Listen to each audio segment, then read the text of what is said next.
ഇന്ന് ഇറാൻ ഇസ്രയേലിലേക്ക് നടത്തിയ ആക്രമണത്തിൽ 8000-ലധികം ആളുകൾക്ക് കരണ്ട് നഷ്ടപ്പെട്ടിരിക്കുകയാണ്. കാരണം ഇന്ന് രാവിലെ ഇറാൻ ഇസ്രയേലിലെ ഉസ്ദൂദ് എന്നറിയപ്പെടുന്ന പട്ടണത്തിന്റെ പ്രധാനപ്പെട്ട പവർ പ്ലാന്റിന് നേരെയാണ് ആക്രമണം നടത്തിയിരിക്കുന്നത്. ഈ ആക്രമണത്തിന്റെ ഫലമായി 8000-ലധികം ആളുകൾക്ക് കരണ്ട് നഷ്ടപ്പെട്ടു എന്നാണ്.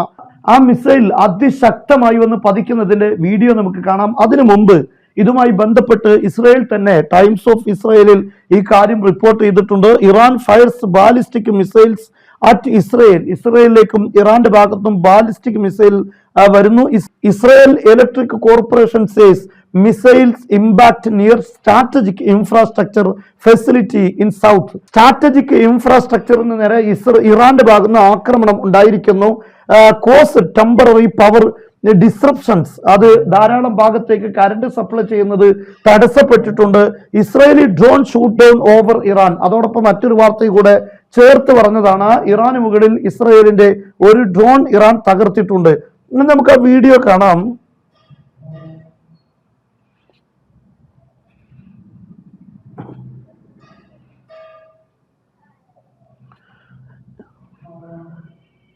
ഇവിടെയാണ് ആക്രമണം ഉണ്ടായിരിക്കുന്നത്. നമുക്ക് കാണാൻ സാധിക്കും. ഇവിടെ ഇസ്രയേലിന്റെ ഇത് കറണ്ട് സപ്ലൈ, അതായത് പവർ സ്റ്റേഷൻ ആണ് ഈ കാണുന്നത്. ഈ പവർ സ്റ്റേഷന്റെ ഈ ഭാഗത്താണ് ആക്രമണം ഉണ്ടായിരിക്കുന്നത്. ഇത് വന്ന് പതിക്കുന്ന ആ ശക്തി നമുക്ക് ഈ വീഡിയോയിൽ കാണാൻ സാധിക്കും. ഒരു കാറിൽ യാത്ര ചെയ്യുന്ന ആളാണ് ഈ വീഡിയോ എടുക്കുന്നത്. ഇപ്പോൾ നിലവിൽ ആ മിസൈൽ വന്ന് പതിച്ചിട്ടില്ല. ഇദ്ദേഹം ആ പൊസിഷൻ എത്തുന്ന സമയത്ത് അതിഗൗരവമായി അവിടെ പതിക്കുന്നതിന്റെ വീഡിയോ കൂടെ പകർത്തുന്നുണ്ട്.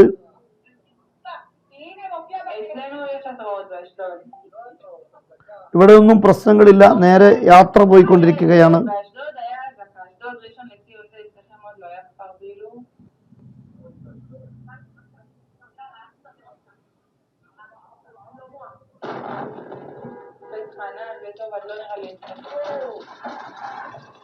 ഇത്രയും ശക്തമായ രൂപത്തിലാണ് മിസൈലുകൾ വരുന്നത്. ഞാൻ ചിന്തിച്ചു പോകുന്നത്, ഇസ്രയേൽ എന്ന് പറയുന്നത് ഒരു ചെറിയൊരു അധിനിവേശ രാഷ്ട്രമാണ്.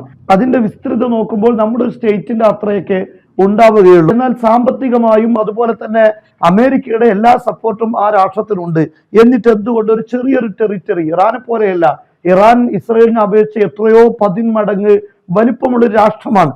പക്ഷെ ഈ ചെറിയൊരു രാഷ്ട്രത്തിൽ ചെറിയൊരു ഭാഗത്ത് ഇത്രയും വലിയ സമ്പത്തും സംവിധാനങ്ങളും ശാസ്ത്ര സാങ്കേതിക വിദ്യകളൊക്കെ ഉണ്ട് എന്ന് പറയുന്ന ഇസ്രയേലിന് എന്തുകൊണ്ട് ഈ ചെറിയൊരു ടെറിറ്ററിയിൽ അവരുടെ ഇത്തരം പ്രധാനപ്പെട്ട ഇൻഫ്രാസ്ട്രക്ചർ പോലും സംരക്ഷിക്കാൻ കഴിയുന്നില്ല എന്ന് പറയുമ്പോൾ അക്ഷരാർത്ഥത്തിൽ വ്യോമ പ്രതിരോധ സംവിധാനം ഇറാന്റെ മിസൈലുകൾക്ക് മുന്നിൽ വട്ടപൂജ്യമാണ് എന്ന് തന്നെയാണ് ഇത് ബോധ്യപ്പെടുത്തുന്നത്. കാരണം പ്രധാനപ്പെട്ട ഇൻഫ്രാസ്ട്രക്ചറുകൾ പോലും അതുപോലെ സൈനിക സംവിധാനങ്ങൾ പോലും രക്ഷിക്കാൻ ഇപ്പോൾ ഇസ്രയേലിന് കഴിയുന്നില്ല. വളരെ പ്രധാനപ്പെട്ട ശാസ്ത്ര സാങ്കേതിക വിദ്യകൾ അടങ്ങുന്ന വലിയ ഇൻസ്റ്റിറ്റ്യൂട്ട് സംവിധാനങ്ങളൊക്കെയും ആക്രമിക്കപ്പെടുമ്പോൾ ഇതൊന്നും രക്ഷിക്കാൻ കഴിയാത്ത സാഹചര്യത്തിൽ ഇസ്രയേൽ എന്ത് പുരോഗതിയാണ് അവകാശപ്പെട്ടുകൊണ്ടിരിക്കുന്നത്? ഇവിടെ നമുക്ക് കാണാൻ സാധിക്കും. ഇവിടെയാണ് പവർ പ്ലാന്റ് ഉള്ളത്. ആ ഭാഗത്താണ് ആക്രമണം ഉണ്ടായിരിക്കുന്നത്, ഈ ഭാഗത്ത്. എന്തായാലും ഈ യുദ്ധം നീണ്ടു നിൽക്കുമ്പോൾ ഇസ്രയേലിനെ സംബന്ധിച്ചിടത്തോളം എന്ത് സംഭവിക്കുമെന്ന് പറയാൻ കഴിയില്ല. കാരണം ചെറിയൊരു രാഷ്ട്രമാണ്. ആ രാഷ്ട്രത്തിന്റെ വളരെ പ്രധാനപ്പെട്ട ഇൻഫ്രാസ്ട്രക്ചറുകൾ ഓരോന്നോരോന്നായി ഇറാൻ തകർത്തുകൊണ്ടിരിക്കുകയാണ്. ഈ ഒരു മിസൈൽ ആക്രമണത്തിൽ തന്നെ 8000-ലധികം ആളുകൾക്ക് കരണ്ട് നഷ്ടപ്പെട്ടു എന്ന് പറയുമ്പോൾ ഇത് ഔദ്യോഗികമായി ഇസ്രയേൽ സ്ഥിരീകരിക്കുകയും ചെയ്തിട്ടുണ്ട്. ഇത്തരം സാഹചര്യങ്ങളാണ് ഇപ്പോൾ നമുക്ക് ഇസ്രയേലിന് കാണാൻ പറ്റുന്നത്. മാത്രമല്ല, ഇന്ന് രാവിലെ മുതൽ നമുക്കിവിടെ കാണാൻ സാധിക്കുന്ന ഒരു കാര്യമാണ്, ടൈംസ് ഓഫ് ഇസ്രയേൽ തന്നെ നിങ്ങൾക്ക് കാണാൻ സാധിച്ചിട്ടുണ്ട്. ഈ ഭാഗത്ത് ഇവിടെ ഈ കാണുന്നതെല്ലാം സുരക്ഷിതമായ സ്ഥലത്തേക്ക് ഇറാന്റെ മിസൈലിനെ പേടിച്ച് ബങ്കറുകളിൽ ഒളിച്ച ഇസ്രയേലികളാണ്. എത്ര കാലം, എത്ര സമയം, ഓരോ ദിവസവും മണിക്കൂറുകൾ കഴിയുമ്പോൾ ഇതാണ് ഇസ്രയേലിനകത്തുള്ള സാഹചര്യം. ഇതൊരു ദീർഘകാലം ഇവരെ സംബന്ധിച്ചിടത്തോളം ഇങ്ങനെ മുന്നോട്ട് പോകാൻ കഴിയില്ല. എന്നാൽ ഇറാൻ ഇവിടെ അങ്ങനെ ഈ ആക്രമണം നീട്ടിക്കൊണ്ടുപോവുക എന്നതാണ് ഉദ്ദേശിക്കുന്നത് എന്ന് നമുക്ക് മനസ്സിലാക്കാൻ സാധിക്കും.